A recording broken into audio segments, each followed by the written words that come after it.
Hi viewers, welcome to the Grammar Channel. The Lion, the Witch and the Wardrobe.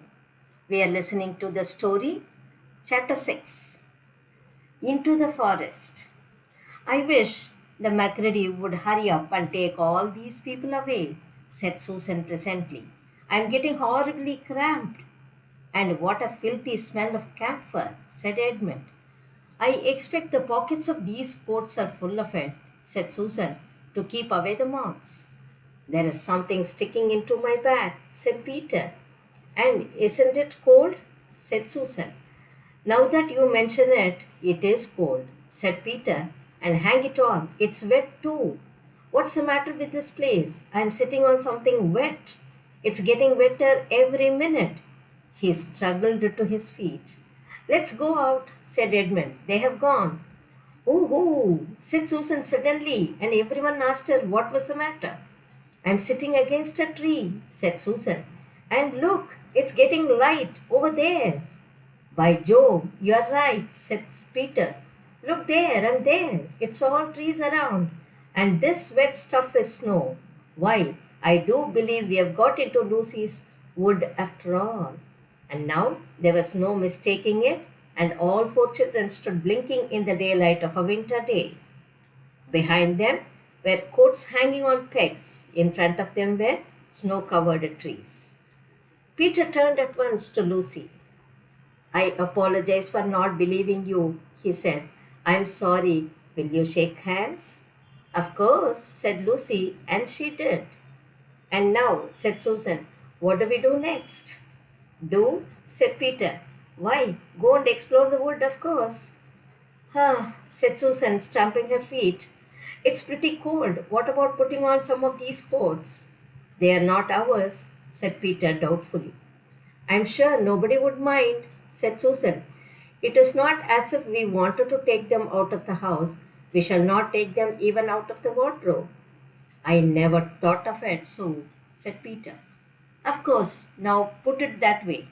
I see. No one could say you had bagged a coat as long as you leave it in the wardrobe where you found it.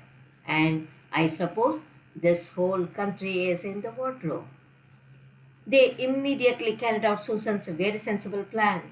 The coats were rather too big for them, so that they came down to their heels and looked more like royal robes than coats when they had put them on. But they all felt a good deal warmer, and each thought the others looked better in their new getup and more suitable to the landscape. We can pretend we are Arctic explorers, said Lucy. This is going to be exciting enough without pretending, said Peter as he began leading the way forward into the forest. There were heavy darkish clouds overhead, and it looked as if there might be more snow before night. I say, began Edmund presently, we have to be bearing a bit more to the left, that is, if we are aiming for the lamppost. He had forgotten for the moment that he must pretend never to have been in the woods before. The moment the words were out of his mouth, he realized that he had given himself away. Everyone stopped. Everyone stared at him. Peter whistled. So you really were here, he said. That time Lou said she had met you in here and you made out she was telling lies. There was a dead silence. Well, of all the poisonous little beasts, said Peter, and shrugged his shoulders and said no more. There seemed, indeed, no more to say, and presently the four resumed their journey.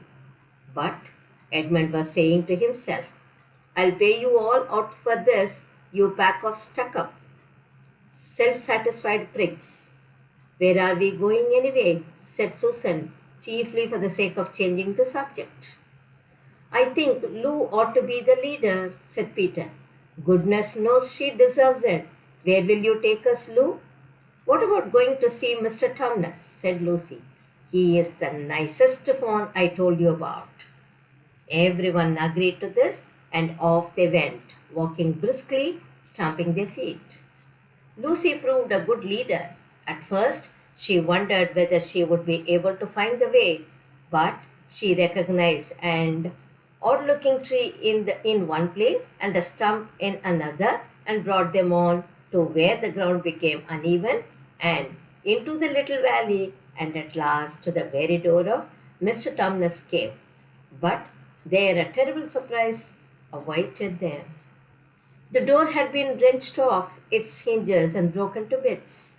Inside, the cave was dark and cold and had the damp feel and smell of a place that had not been lived in for several days. Snow had drifted in from the doorway and was heaped on the floor, mixed with something black, which turned out to be the charred sticks and ashes from the fire. Someone had apparently flung it about the room and then stamped it out. The crockery lay smashed on the floor, and the picture of the fawn's father had been slashed into shreds with a knife. This is a pretty good washout, said Edmund. Not much good coming here. What is this? Said Peter, stopping down. He had just noticed a piece of paper which had been nailed through the carpet to the floor. Is there anything written on it? Asked Susan. Yes, I think there is, answered Peter. But I can't read it in this light. Let's get out into the open air.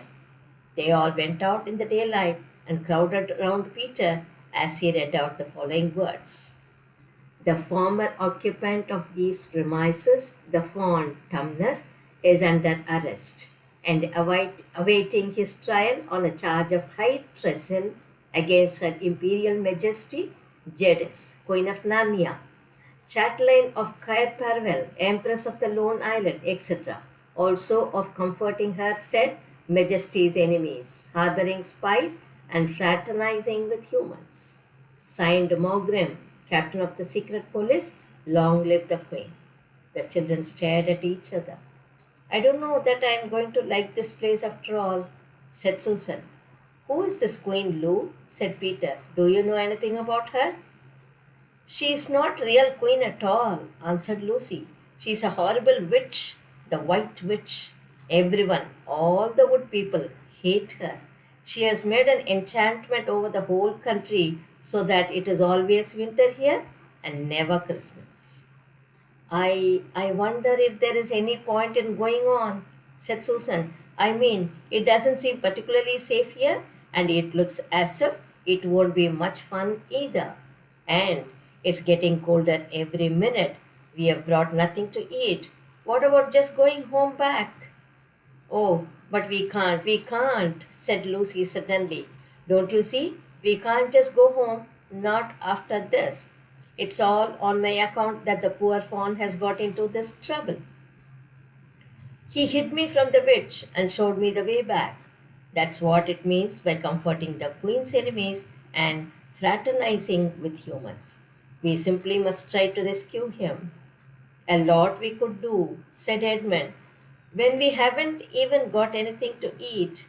Shut up, you, said Peter, who was still very angry, with Edmund. What do you think, Susan? I have a horrid feeling that Lou was right, said Susan. I don't want to go to a step further, and I wish we had never come. But I think we must try to do something for Mr. whatever his name is. I mean, the fawn. That's what I feel too, said Peter. I'm worried about having no food with us. I would vote for going back and getting something from the larder, only there doesn't seem to be any certainty of getting into this country again when once you've got out of it. I think we'll have to go on. So do I, said both the girls. If only we knew where the poor chap was imprisoned, said Peter. They were all still wondering what to do next when Lucy said, Look, there is a robin with such a red breast. It is the first bird I've seen here. I say, I wonder, can birds talk in Narnia? It almost looks as if it wanted to say something to us. Then she turned to Robin and said, Please, can you tell us where Tumnus the fawn has been taken to? As she said, she took a step towards the bird. It at once flew away, but only as far as to the next tree. There it perched and looked at them very hard, as if it understood all they had been saying. Almost without noticing that they had done so, The four children went a step or two nearer to it. At this, the robin flew away again to the next tree and once more looked at them very hard. You couldn't have found a robin with a red chest or a bright eye. Do you know, said Lucy, I really believe he means to follow him. I have an idea. He does, said Susan. What do you think, Peter? Well, we might as well try it, answered Peter. Robin appeared to understand the matter thoroughly. It kept going from tree to tree, always a few yards ahead of them, but always so near that they could easily follow it. In this way, it led them on slightly downhill. Wherever the robin alighted, a little shower of snow would fall off the branch. Presently, the clouds parted overhead and the winter sun came out. The snow all around them grew dazzlingly bright. They had been traveling in this way for about half an hour, with the two girls in front, when Edmund said to Peter, if you are not still too high and mighty to talk to me, I have something to say which you would better listen to. What is it? Asked Peter. Shh, not so loud, said Edmund. There is no good frightening the girls, but have you realized what we are doing? What? Said Peter, lowering his voice to a whisper. We are following a guide we know nothing about. How do we know which side that bird is on? Why shouldn't it be leading us into a trap? That's a nasty idea. Still, a robin, they are good birds in all the stories I've ever read. I'm sure a robin wouldn't be on the wrong side. If it comes to that, which is the right side? How do we know that the fawns are in the right and the queen, yes, I know we have been told she's a witch, is in the wrong? We don't really know anything about either. The fawn saved Lucy. He said he did, but how do we know? And there is another thing too. Has anyone the least idea of the way home from here? Great Scott, said Peter, I had not thought of that. And no chance of dinner either, said Edmund.